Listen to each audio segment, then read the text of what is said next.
Hello, students.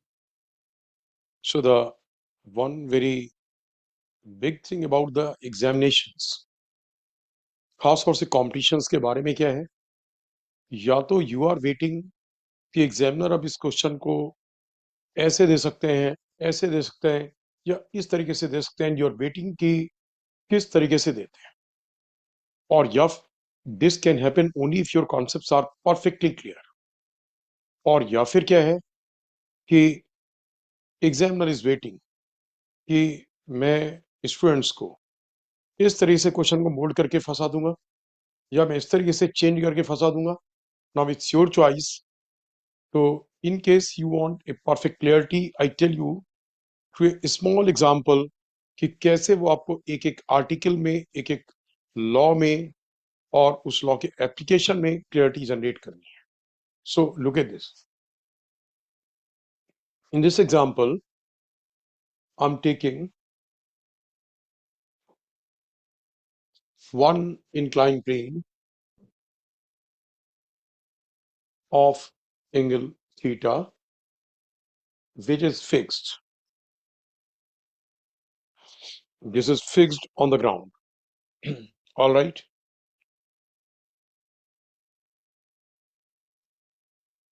So this inclined plane, yeah, I take it in the next place. You see, it is this.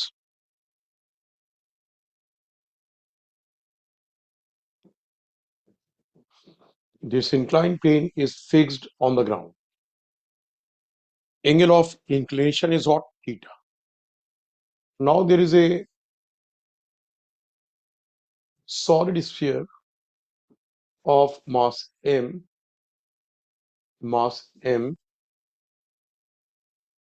and radius r.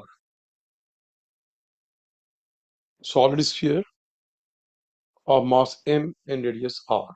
I again make the figure. You see, it is this. Theta,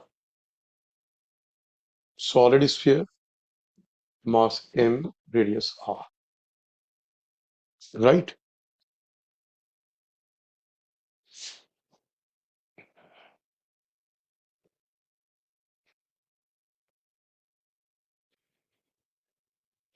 And this is the inclined plane has some friction. Inclined plane has friction. So it's given by the examiner that friction is enough to allow pure rolling. Friction is enough to allow pure rolling. Right?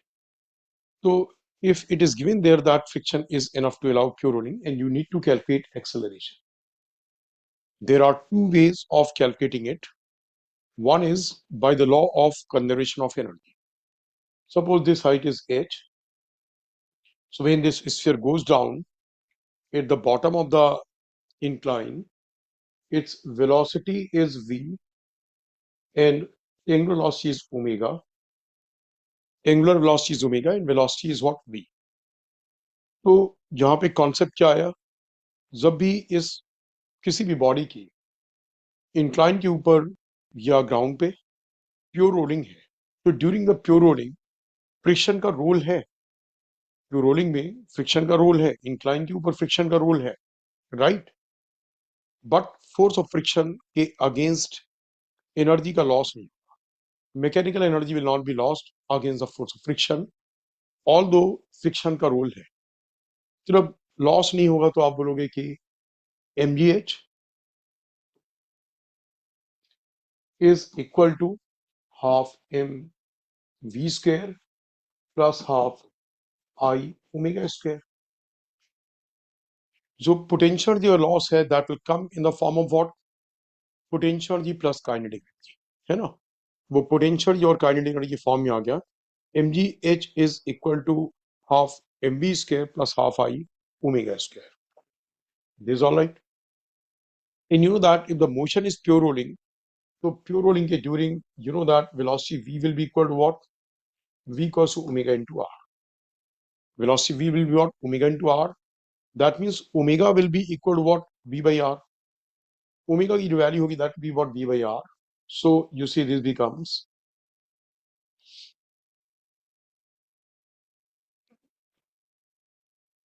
So this becomes mgh is equal to half m v square plus half I, because I said it's a solid sphere, तो आप I की value डालोगे 2/5 m r square and omega square will be v square by r square. तो आप इसे देखो, ध्यान से देखते जाओगे. What point I want to clear, वो अभी इस पॉइंट पे पहुंचेंगे. कई बार क्या होता है कि आप देखना स्टार्ट किया आपने, आपको लगा ये तो बड़ी नॉर्मल सी चीज है, सिंपल सी चीज है, इसमें तो कुछ है ही नहीं.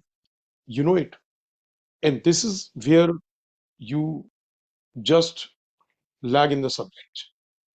आपका बस यहीं पे क्या होगा, लैगिंग स्टार्ट होती है. वो जो इनिशियल पार्ट है, when someone is starting a subject, तो ऑब्वियसली आपको बेसिक से डेवलप करना पड़ेगा. Immediately one can not reach to that point.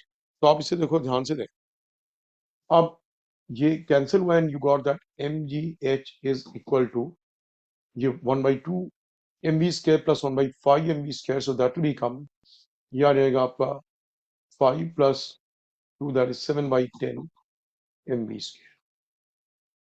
अब जब भी बॉडी नीचे जा रही है इंक्लाइन के ऊपर, तो इसका ये जो डिस्टेंस होगा, दिस इज h, और ये थीटा, तो this will be h over sine theta, h over sine theta.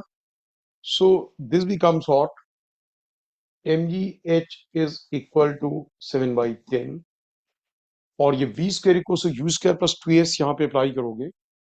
v square equal to u square plus 2s, तो v स्क्वायर की वैल्यू आ जाएगी m, और v स्क्वायर आ गया 2a, s की जगह h ओवर साइन थीटा. और calculate क्या करना हमें, we need to calculate what, we are going to calculate what, a. h आपने एज्यूम किया था, h से h कैंसिल, और 2 से ये 5 आ गया.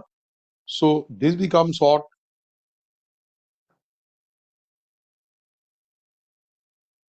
you see, this becomes, from this equation I'm getting that a equals to m, say m will be cancelled, and this becomes 2 say 5/7 g sine theta. So method is very simple and it's classical, usually everybody does it, है ना. यही सा तरीका है कि आपने क्या करा कि पोटेंशियल के लॉस दोनों टाइप की काइनेटिक एनर्जी में कन्वर्ट किया, translational kinetic energy plus rotational kinetic energy, और एक इक्वेशन अप्लाई किया कि v square equal to u square plus 2as. तो अगर ये हाइट h थी, तो s हो गया h over sine theta, m से m कैंसिल, h से h कैंसिल, और आपका एक्सप्रेशन a की वैल्यू आ गई 5/7 g साइन थीटा. राइट, एक ये तरीका. दूसरा तरीका इसी में है कि अगर आप, जैसे आपको लगा, आई टोल्ड यू कि friction is enough to allow pure rolling, और इसमें कॉन्सेप्ट क्या होता है, इस केस में अगर friction is enough to allow pure rolling, तो फ्रिक्शन के अगेंस्ट मैकेनिकल एनर्जी का लॉस नहीं होगा. नाउ सी, अब हम लोग इसी को एक दूसरे तरीके से सॉल्व करते हैं. हम लोग इसे एक दूसरे तरीके से सॉल्व किया. इट्स लाइक दिस, सी कि इस हमने व्हाट वी डिड कि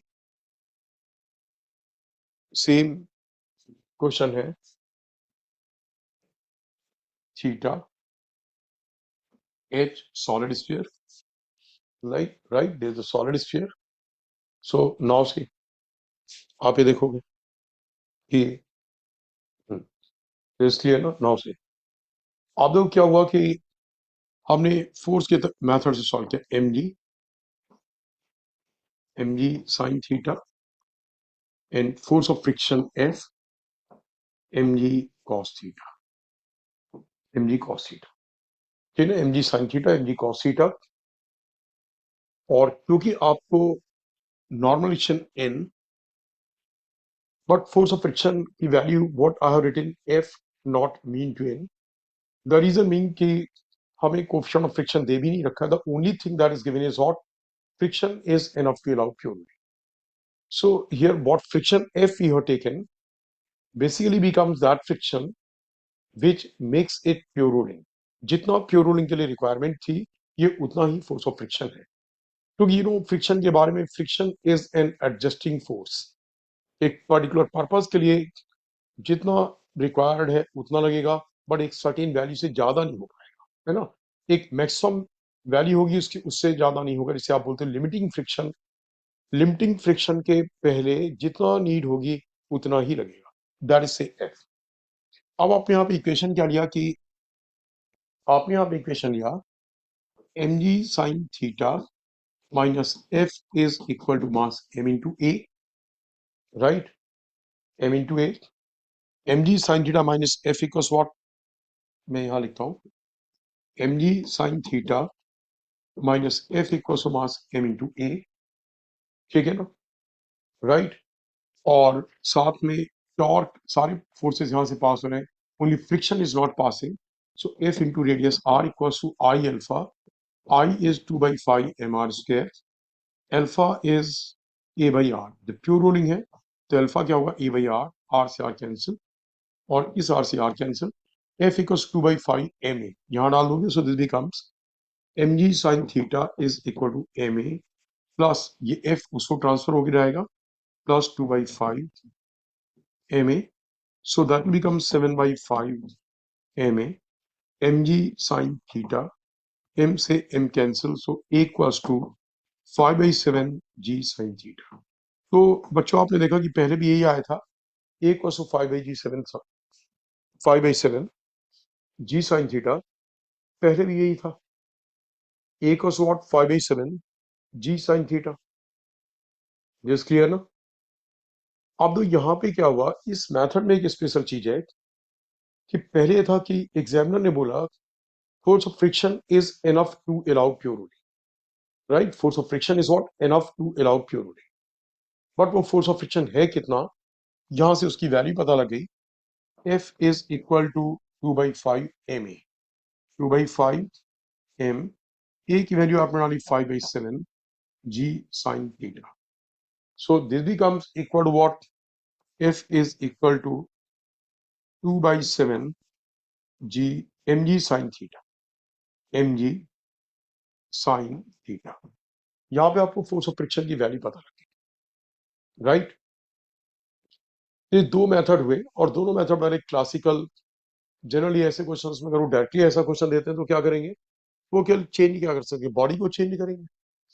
मैंने सॉलिड स्फीयर लिया, सिलेंडर ले लिया, सॉलिड सिलेंडर ले लिया, हॉलो सिलेंडर ले लिया, हॉलो स्फीयर ले लिया, कोई भी इस तरीके से दूसरी बॉडी ले ली, आपको मेथड में कोई चेंज नहीं लाना। क्या चेंज क्या करना है, चाहे आप एनर्जी वाले मेथड से करो, चाहे फोर्स एंड टॉर्क वाले से करो, when it is given that friction is enough to allow pure, right.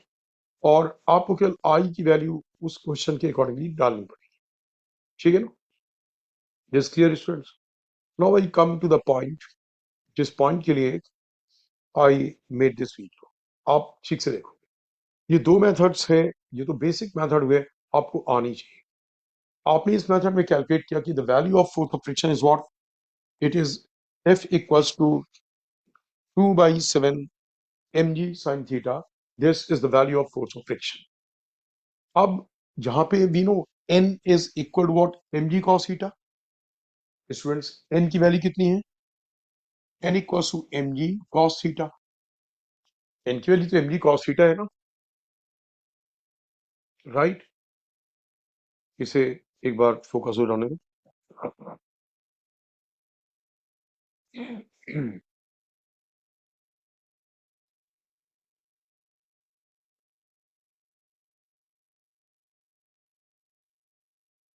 Okay,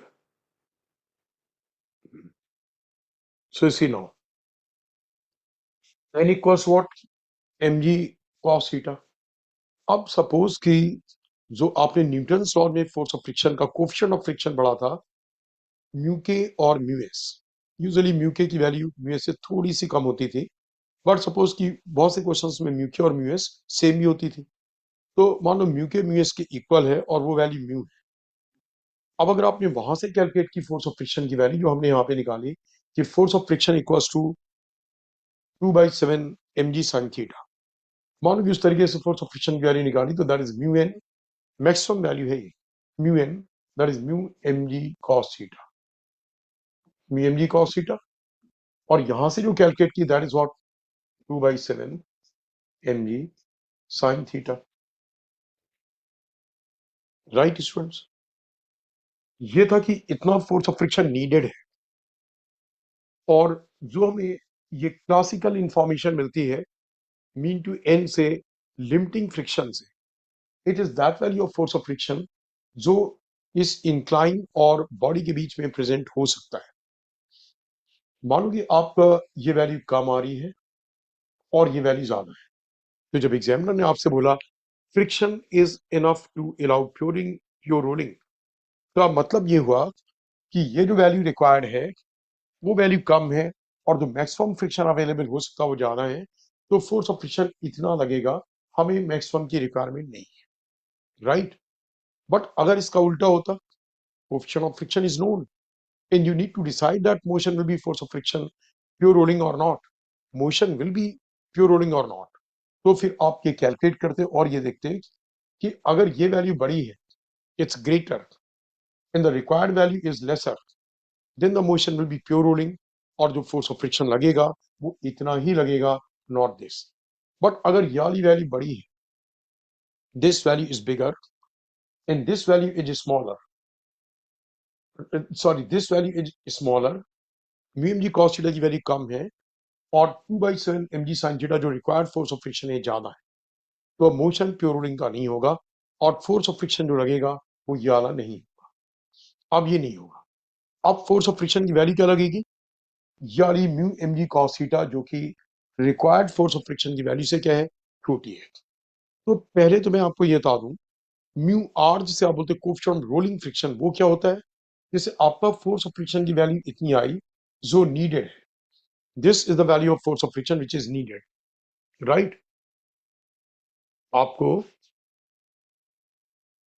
force of friction की ये वैल्यू रिक्वायर्ड है, अब आप इस रिक्वायर्ड वैल्यू को अगर इक्वल कर दोगे mu M G cos theta, mu into N that is mu M G cos theta, mu R M G cos theta,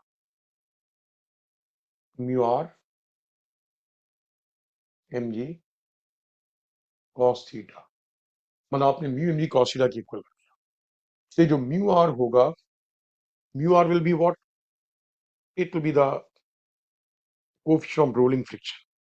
तो कोएफिशिएंट ऑफ रोलिंग फ्रिक्शन आप देख सकते हो, मैंने सॉलिड स्फीयर और इंक्लाइन लिया था, सेम मटेरियल का मैं अगर सॉलिड स्फीयर की जगह कुछ और ले लेता, सॉलिड स्फीयर की जगह कुछ और ले लेता, तो एक वैल्यू डिफरेंट आती, अकॉर्डिंगली फोर्स ऑफ फ्रिक्शन की वैल्यू डिफरेंट आती, राइट, और म्यू आर की वैल्यू क्या आती, डिफरेंट आती। तो that means what, mu R उस तरीके का क्लासिकल और कैरेक्टराइज्ड पैरामीटर नहीं है। म्यू आर बॉडी चेंज किया आपने और म्यू आर की वैल्यू क्या होगी, चेंज हो जाएगी, तो वैसे से बोलते हैं कोएफिशिएंट रोलिंग फ्रिक्शन। बट आप अपने दिमाग में से रख सकते हो coefficient of required friction is what, coefficient of required friction, कि इतना अगर कोफिशिएंट ऑफ फ्रिक्शन यहां तक होगा तो मोशन प्योर रोलिंग का होगा, और अगर coefficient of required friction that is coefficient of rolling friction is greater than mu, तो मोशन फोर्स ऑफ फ्रिक्शन का नहीं है, right. Now see, one more point that I wanted to clear through this video was कि अब अगर मान लो कि ऐसा मिला कि आपका जो रिक्वायर्ड फोर्स ऑफ फ्रिक्शन है उसकी वैल्यू ज्यादा है, और limiting force of friction be M G cos theta की वैल्यू कम है, तो मोशन मैंने बोला प्योर रोलिंग का नहीं होगा। अब उस पर भी बेस्ड क्वेश्चन कैसे बनते हैं, उन्होंने आपसे पूछा अब इसका एक्सेलरेशन क्या होगा, अब आपको रोटेशन से कोई मतलब, रोलिंग से कोई मतलब, जैसे आप न्यूटन लॉज में करते हैं, M G sine theta minus mu M G cos theta equals to mass m into A, mg sin theta minus mu mg cos theta is equal to mass m into a, बस that was correct, right। Expression A आ गया। अब नीचे पहुंचने पे इसकी velocity क्या होगी, वेलोसिटी नीचे पहुंचने पे इसकी वेलोसिटी क्या होगी, नीचे पहुंचने पे इसकी वेलोसिटी अगर हाइट h दे रखी है, तो आप v square equal to u square plus 2as, तो v square equal to u zero था, 2a की वैल्यू आपने अभी निकाली, और s की value h over sine theta, right, velocity आ गई। अब पूछा नीचे पहुंचने पे इसका ओमेगा क्या होगा, अब because motion is not pure rolling, तो जो इसका अल्फा है वो जो आपने एक्सप्रेशन ए निकाला, ए बाई आर नहीं होगा। इसका जो अल्फा है ना, that will not be A by R, alpha अलग से निकालोगे। जो फोर्स ऑफ फ्रिक्शन लग रहा है वो कितना है, mu M G cos theta. So mu M G cos theta into radius R, into radius R will be what, torque. Torque tau equals to I alpha, उससे आप अल्फा निकालो, ये क्या आएगा, अल्फा आएगा। अब नीचे पहुंचने में ओमेगा कितना है, आप पहले इसका नीचे का टाइम निकाल लो। तो टाइम निकालने के लिए आपने यूज किया, मान लो कि v निकल चुका था हमारा नीचे पहुंचने पे, तो v को u प्लस एटी लगा दिया। v को what, u plus at, velocity आ चुकी थी, u जीरो था, a नोन था, टाइम t आ गया। अब टाइम t आ गया और ओमेगा निकालना है, अल्फा नोन है, angular acceleration alpha is known. So omega final is equal to omega initial which is zero plus alpha T की वैल्यू जो आपने पहले ट्रांसलेशन मोशन से निकाली वो यहाँ पे यूज करोगे, राइट। फिर आपका ओमेगा फाइनल आएगा, मतलब यहाँ पे ना तो ए अल्फा इंटू आर के इक्वल था, ना ही वी ओमेगा इंटू आर के इक्वल। तो इस कैटेगरी में अब इतने क्वेश्चंस बन सकते हैं इस टाइप के डिस्क्रिप्शन, राइट। तो मैंने आपसे क्या स्टार्टिंग में बोला, अगर आपको उस पर्टिकुलर पैटर्न पे, उस पर्टिकुलर कॉन्सेप्ट पे based you know each and everything, तो आप एग्जाम में वेट किस चीज का कर रहे हो, एग्जाम में कैसे क्वेश्चंस तेजी से सॉल्व होते हैं। You are waiting for what, you are waiting कि बस मुझे वो देंगे क्या, आपके दिमाग में बिल्कुल लगातार यही कॉन्फिडेंस है, वो दे क्या सकते हैं। इसमें तो I know each and everything, जैसे ही उन्होंने क्वेश्चन दिया immediately you cot, okay they have used this concept, आपने तुरंत वहां पहुंचे और एक 2 मिनट का क्वेश्चन भी आप may be around 30 seconds to 1 minute में solve. This is the kind of confidence, this is the kind of clarity which is needed to score very high rank in the JEE exam or the NEET exam at the all India level. So students, keep following this and do very well. Next video में फिर मैं कोई ऐसे ही एक concept, बहुत important concept, बिल्कुल एक पूरी क्लैरिटी के साथ कि उसमें कैसे कैसे क्वेश्चंस बन सकते हैं, लेकर के आऊँ। ऑलराइट।